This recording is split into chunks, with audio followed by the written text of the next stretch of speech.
Ya, salam sejahtera, salam sehat, dan salam bahagia buat kita sekalian. Puji Tuhan, pagi hari ini kita akan kembali menerima berkat-berkat firman Tuhan lewat renungan pagi.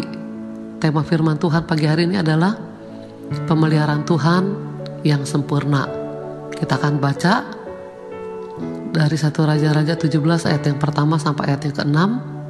Ya, di situ dikisahkan bagaimana Tuhan menyuruh Elia untuk menyampaikan pesannya kepada Raja Ahab, bahwa karena dosanya, karena dia sudah meninggalkan Tuhan, melupakan Tuhan, dan tidak mau beribadah kepada Tuhan, maka tanah Israel akan mengalami kekeringan, bahkan tidak akan ada embun yang turun di sana.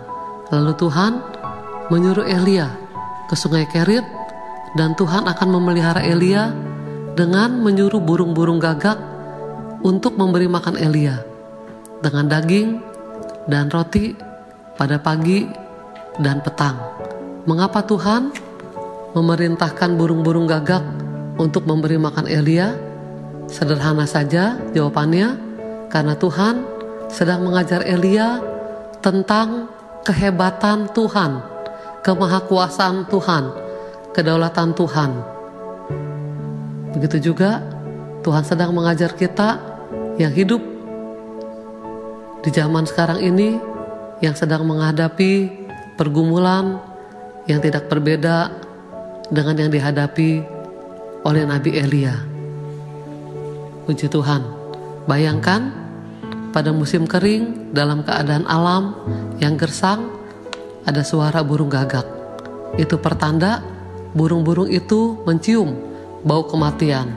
Mereka menanti seseorang mati di serbu ganasnya kekeringan, sehingga bangkainya siap untuk disantap oleh burung-burung gagak. Dan memang ada orang di sana, yaitu Elia. Namun skenario terbalik, orang itu tidak mati dihajar musim kering yang dahsyat, tetapi Elia tetap hidup, tetap minum, dan tetap bisa makan. Dan yang paling aneh, burung-burung gagak bukan mau memakannya, melainkan memberinya makan. Itulah cara unik Tuhan memelihara hambanya. Burung gagak yang biasa dikenal sebagai pembawa bau kematian, sekarang dijadikannya sebagai pembawa harapan akan kehidupan. Ya, puji Tuhan. Pada saat pagi hari ini kita akan melihat ada 4 hal, ya, apa yang Tuhan ajarkan kepada Elia ketika Tuhan memerintahkan burung-burung gagak untuk memberinya makan. Yang pertama, Tuhan kita adalah Tuhan yang mengendalikan segala sesuatu. Bayangkan, siapa yang dihadapi oleh Nabi Elia saat itu? Dia harus menghadapi Raja Ahab, seorang penguasa tertinggi di kerajaan Israel. Semua yang ada di Israel berada di bawah kekuasaan Ahab, karena dialah rajanya. 1 Raja-Raja 16 ayat yang ke-29 sampai ayat yang ke-33.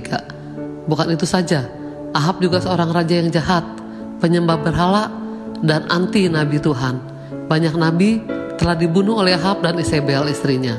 Dalam 1 Raja-Raja 18 ayat yang pertama sampai ayat yang keempat. Ya, ini bukan pergumulan biasa untuk seorang hamba Tuhan yang bernama Elia. Ada banyak masalah yang juga kita hadapi, dan seringkali itu di luar kemampuan kita. Kita seringkali mendapati betapa tidak berdayanya diri kita di hadapan sebuah pergumulan, entah itu masalah keluarga, keuangan, atau sakit penyakit yang saat ini dikenal dengan COVID-19. Rasa-rasanya pergumulanlah yang menguasai keadaan, dan seringkali memang demikian kenyataannya. Namun hari ini Tuhan mau menunjukkan kebenaran yang sebenarnya kepada Elia dan kepada kita. Ketika Tuhan menyuruh burung-burung gagak memelihara Elia dengan roti dan daging, Tuhan ingin berkata, "Lihat Elia, memang Ahab yang menguasai Israel, tetapi aku menguasai alam semesta ini, bahkan Israel dan Ahab dalam genggaman tanganku." Mari kita mau percaya bahwa apapun kondisi kita dan pergumulan kita hari-hari ini, Tuhan kita Yesus Kristus tetap yang memegang kendali. Puji Tuhan. Yang kedua, Tuhan kita adalah Tuhan yang Maha Kuasa. Tidak diragukan bahwa Tuhan sedang mendemonstrasikan kemahakuasaannya kepada Elia. Elia perlu tahu bahwa Tuhannya adalah Tuhan yang Maha Kuasa. Siapa yang dapat memerintahkan burung-burung gagak untuk memberi makan manusia? Bahkan Tuhan tidak memerlukan waktu dan pelatihan bagi burung-burung gagak itu. Tuhan kita adalah Tuhan yang tidak pernah berubah. Dia sanggup untuk membuat mujizat bagi kita sekalian. Dialah Tuhan yang Maha Kuasa. Puji Tuhan. Yang ketiga, Tuhan kita adalah Tuhan yang berkarya dengan caranya. Tahukah saudara, burung gagak adalah burung yang berwarna hitam, yang identik dengan kematian, kejahatan, bahkan dalam kitab Taurat menyatakannya sebagai binatang yang haram untuk dimakan. Tetapi Tuhan memilih burung gagak ini untuk memberi makan Elia. Tuhan sebenarnya bisa saja menyuruh yang lain, yang lebih masuk akal dan tetap menunjukkan mujizatnya. Misalnya menyuruh janda Sarfat, ya kalau kita lihat dalam 1 Raja-Raja 17 ayat yang ke-7 sampai ayat yang ke-24. Atau lebih masuk akal lagi, Tuhan bisa memerintahkan Obaja yang memang dipakai Tuhan untuk memelihara 100 nabi Tuhan dalam 1 Raja-Raja 18 ayat yang ke-3 sampai ayat yang ke-5. Tetapi Tuhan punya caranya sendiri. Mari kita mau belajar berserah kepada Tuhan kita Yesus Kristus. Salah satu bagian dari iman adalah berserah penuh kepada tangan Tuhan kita Yesus Kristus. Izinkanlah untuk Tuhan berkarya dengan caranya dan bukan dengan cara kita. Izinkanlah Tuhan Yesus yang Maha Kuasa mengejutkan kita dengan mujizatnya yang tidak terpikirkan, ya puji Tuhan. Yang keempat, Tuhan kita juga adalah Tuhan yang menopang orang-orang yang taat kepadanya. Elia adalah seorang nabi yang teruji dan sedang diuji ketaatannya. Tuhan menyuruh Elia untuk menyampaikan kabar buruk kepada Ahab, dan dia taat dalam 1 Raja-Raja 17 ayat yang ke-1. Kali ini Tuhan juga menyuruh Elia untuk bersembunyi dan menerima pelayanan dari burung-burung gagak. Ini perintah yang mustahil, tetapi Elia taat, dan apa yang terjadi? Mujizat terjadi, pertolongan terjadi, dan keajaiban terjadi. Begitu juga dengan kehidupan kita sekalian. Ya, setiap kali Elia melihat burung-burung gagak datang dan membawa daging dan roti saat pagi dan petang, ia bukan saja diingatkan bahwa Tuhan itu Maha Kuasa, tetapi kepada Elia juga ditunjukkan sebuah teladan ketaatan dari burung-burung gagak. Ingatlah, ketaatan adalah bagian penting dari iman kita.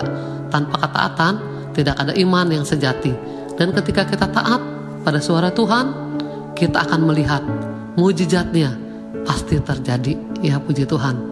Sebagai mana Elia sudah ditolong oleh Tuhan dalam pemeliharaan yang luar biasa, begitu juga kita sebagai anak-anak Tuhan. Pasti Tuhan pelihara kita, jaga kita selalu, lindungi kita selalu dari segala macam mara bahaya di hari-hari ini. Ya puji Tuhan. Tuhan mengajar Elia dan kita tentang dirinya sebagai Tuhan yang Maha Kuasa, sebagai Tuhan yang memegang kendali atas segala sesuatu melalui perintahnya pada burung-burung gagak yang memberi makan Elia.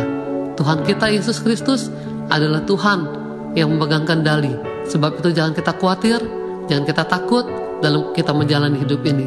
Tetaplah percaya, tetaplah berserah, dan taatilah perintahnya. Mari, nantikanlah mujizat Tuhan, nantikanlah pertolongan Tuhan yang heran, yang ajaib, yang dahsyat buat kehidupan kita sekalian. Ya puji Tuhan, Tuhan berkati kita sekalian.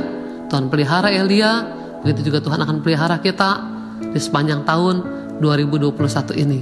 Kita mau sama-sama satu dalam doa. Terima kasih banyak Bapa di surga, kami sudah dengarkan berita firman Tuhan yang selalu Tuhan luar biasa dalam kehidupan kami. Tuhan, mari Tuhan tolong, sebagaimana Kau pelihara Elia di masa-masa yang sukar dan sulit, kami kena percaya Tuhan, kami sebagai anak-anak Tuhan, pelayan-pelayan Tuhan, hamba-hamba Tuhan, Kau juga akan pelihara kami, jaga kami, lindungi kami di masa-masa yang sukar dan sulit ini Tuhan. Sehingga Tuhan, penyertaan-Mu, pemeliharaanmu sungguh nyata dalam kehidupan kami. Mujizat-Mu Tuhan, pertolongan dan kuasa-Mu Tuhan nyata dalam kehidupan kami Tuhan. Berkati Tuhan sepanjang hari yang baru, lindungi kami semuanya.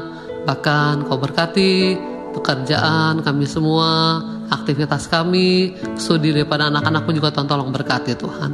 Bersamalah dengan kami akan masuk di hari yang baru dengan penuh ucapan syukur dalam nama Tuhan Yesus Kristus. Haleluya, puji Tuhan. Amin. Selamat pagi, selamat beraktivitas. Tuhan Yesus memberkati kita sekalian. Haleluya, puji Tuhan.